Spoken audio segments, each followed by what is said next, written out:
ICC কি ইচ্ছে করেই বিরাটের রেকর্ড চেপে রাখতে চেয়েছিল? কেন সোশ্যাল মিডিয়ায় বিরাটের ফ্যানেদের চাপের মুখে পড়ে ভুল শুধরে নিতে বাধ্য হলো বিশ্ব ক্রিকেটের নিয়ামক সংস্থা? একদিনের ক্রিকেটে বিরাট কোহলি এখন বিশ্বসেরা। নিউজিল্যান্ডের বিরুদ্ধে 93 রান করে তিনি 1 নম্বর ব্যাটার হিসেবে কামব্যাক করেছেন। কিন্তু আইসিসি প্রথমে ভুল তথ্য দিয়ে জানায় যে বিরাট মাত্র 825 দিন 1 নম্বরে ছিলেন। সঙ্গে সঙ্গে ভক্তরা মনে করিয়ে দেন যে আসলে সংখ্যাটা 1547 দিন।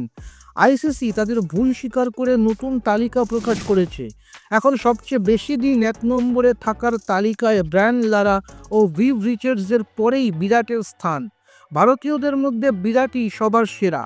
আসন্ন ইন্দোর ম্যাচে বিরাটের ব্যাট থেকে কি সেঞ্চুরি আসবে? আপনার কি মনে হয়? কমেন্ট করে মতামত লিখুন। বিরাটের ভক্ত হয়ে থাকলে ভিডিওটি লাইক ও শেয়ার করুন এবং খেল দুনিয়ার আরও খবর পেতে সাবস্ক্রাইব করুন গেম চক্র।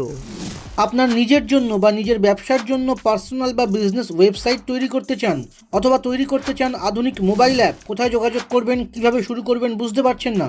যোগাযোগ করুন নিচে দেওয়া ফোন নাম্বারে। আপনার সমস্ত প্রশ্নের উত্তর পাবেন এখানেই।